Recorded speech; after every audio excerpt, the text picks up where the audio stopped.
ये है हीरो की स्प्लेंडर प्रो बाइक। और इस बाइक को जब हम चला रहे हैं, गाड़ी जब ट्राई ले रहे हैं, तो पीछे से थोड़ा लहक टाइप का लगता है। पीछे की जो चक्का है वो बबलिंग टाइप का होता है। ऐसा लगता है जैसे कि टायर पंचर हो गया हो या फिर इसकी बेयरिंग लूज हो गई और बेयरिंग हज हो गया हो, कुछ इस तरीके से महसूस होता है। तो यहाँ पे मैंने ये देखा कि इसकी जो टायर है, ये टायर ट्यूब वाली है। और जब ट्यूब वाले टायर को पंचर बनाता है कोई भी, तो इस टायर को अच्छे तरीके से बैठाना होता है। जैसे कि ये देख पा रहे, इसके अंदर किनार होती है। ये जो किनारी होती है, ये चीज़ें जब तक हम सही तरीके से नहीं बैठाएंगे, बराबर हम बाहर की ओर नहीं निकालेंगे इस रिम से, तो हमारा टायर कभी भी सही से नहीं बैठेगी और इसके वजह से गाड़ी लहक मारती है। तो मैं आपको दिखाने जा रहा हूँ कि यहाँ पे किस जगह फॉल्ट है इस टायर में। तो जैसे आप देख पा रहे हैं कि इस जगह जो है, ये जो किनारा आप देख पा रहे हैं, ये इतना निकला हुआ है। और अगर आप यहाँ पे अगर देखेंगे, तो इस जगह अगर यहाँ पे अगर धीरे धीरे देखेंगे, तो ये वाला जो हिस्सा है ये अंदर की ओर गई हुई है। ये देखिए, यहाँ का जो किनार होता है जो वो बाहर नहीं निकला हुआ है, ये अंदर की ओर गई हुई है। तो इसी जगह महसूस होता है कि गाड़ी बबलिंग हो रही है। और जब ये बाहर की ओर नहीं निकलेगी, ये बराबर नहीं रहेगी, तो इसका जो ये गोटी होती है, ये गोटियाँ जो होगी, ये थोड़ा ये गोटियाँ यहाँ के अंदर चली गई और ये गोटियाँ यहाँ की बाहर हो गई। इसी वजह से क्या होता है कि गाड़ी लहक टाइप की लगती है। ऐसा लगता है जैसे पंचर हो गया हो या फिर बेयरिंग हज हो गया हो। तो मैंने आपको लेफ़्ट साइड में दिखा दिया और राइट साइड में कुछ इसी तरीके से राइट साइड में भी है। और अगर हम यहाँ देखेंगे, ध्यान देंगे, तो राइट साइड में भी कुछ इसी तरीके से इसका जो किनार है, ये देख सकते हैं, ये वाला पार्ट यहाँ से अंदर की ओर गया हुआ है। ये देखिए,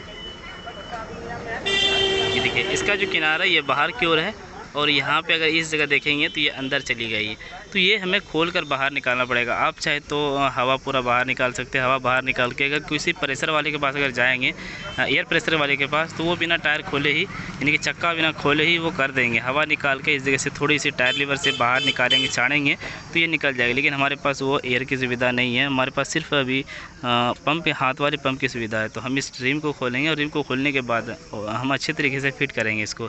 हमें टायर खोलने की ज़रूरत नहीं है, सिर्फ हम हवा खोलेंगे और चारों तरफ से हम दबाएंगे। चलो मैं आपको ऐसा करता हूँ, मैं आपको लाइव दिखाता हूँ कि ये हमें कैसे करना होगा। ठीक है, अगर ये हम सही कर देंगे तो फिर गाड़ी बबलिंग नहीं मारेगी, लहक नहीं मारेगी, टाल जैसा महसूस नहीं होगा। सिंपली इसे खोलने के लिए आपको ये 19 नंबर का नट और नीचे 12-13 का जो भी बोल्ट होगा उससे भी खोलना होगा। फिर एक्सल बाहर निकाल के हम बाहर की ओर निकाल लेंगे। हमें ये खोलने की ज़रूरत नहीं पड़ती है। ठीक है,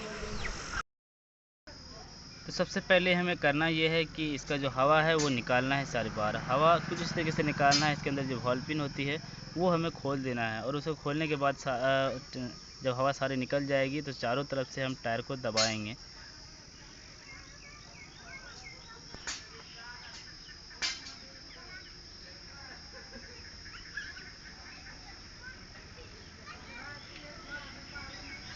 हमें टायर खोलने की ज़रूरत नहीं है, पंचर की तरह हमें नहीं खोलना है।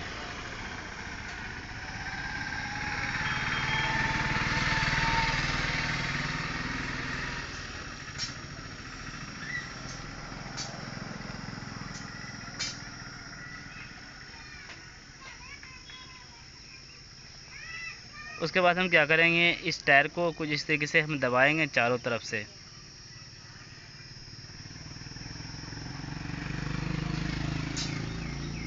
दोनों तरफ इसी तरीके से हमें दबाना है टायर को। और फिर जहाँ पे आपको लगे कि ये टायर दबा हुआ था पहले, जहाँ पे किनार अंदर की ओर गई थी, तो उसे आप इस टायर लीवर की मदद से पहले बाहर निकालेंगे। जैसे कि यहाँ पे आप देख पा रहे हैं सिक्योरा जूम, इस जगह ये टायर अंदर की ओर गई हुई है। तो मैं इस तरीके से बाहर की ओर निकाल रहा हूँ। अब ये करने के बाद हम क्या करेंगे, इसमें हवा डालेंगे और फिर थोड़ा हवा डाल के फिर हम इस टायर लीवर के ज़रिए से हम फिर ऐसे ही इसको हम इस टायर को हम बाहर की ओर निकालेंगे, जैसे मैंने पहले निकाला।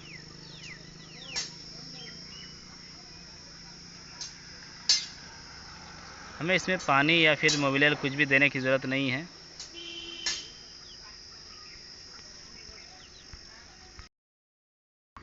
थोड़ा हवा डालने के बाद आपको इस तरीके से पेचकस लगा के बाहर की ओर खींचना है।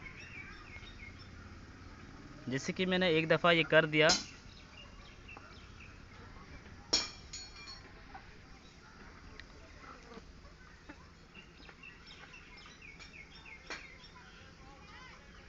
तो इसी तरीके से हमें पेचकस लगाना है, अंदर की ओर डालना है और फिर बाहर की ओर हमें इसे खींचना है।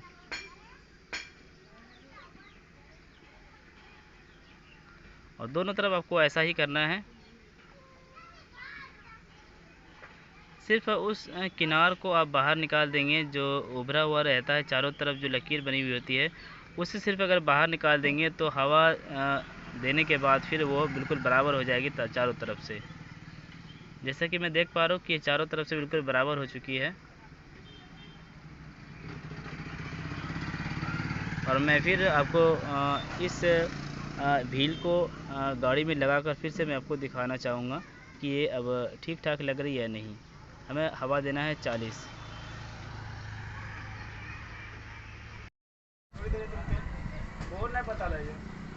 तो फाइनली मैंने इस टायर को सही तरीके से बैठा दिया और आपको मैं दिखाने जा रहा हूँ कि इसकी जो किनार है वो बराबर तरीके से बाहर आया या नहीं आया। तो मैं चक्का को घुमाऊँगा, आप पूरी तरीके से आप देखेंगे।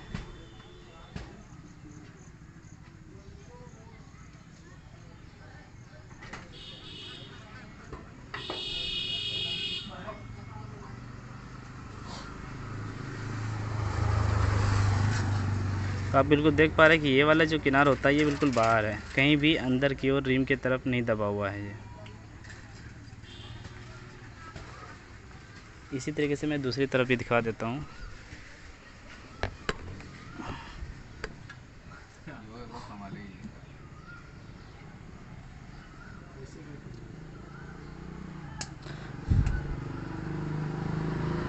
देख पा रहे हैं कि ये वाला जो किनार होता है ये बिल्कुल बराबर आ चुकी है ये।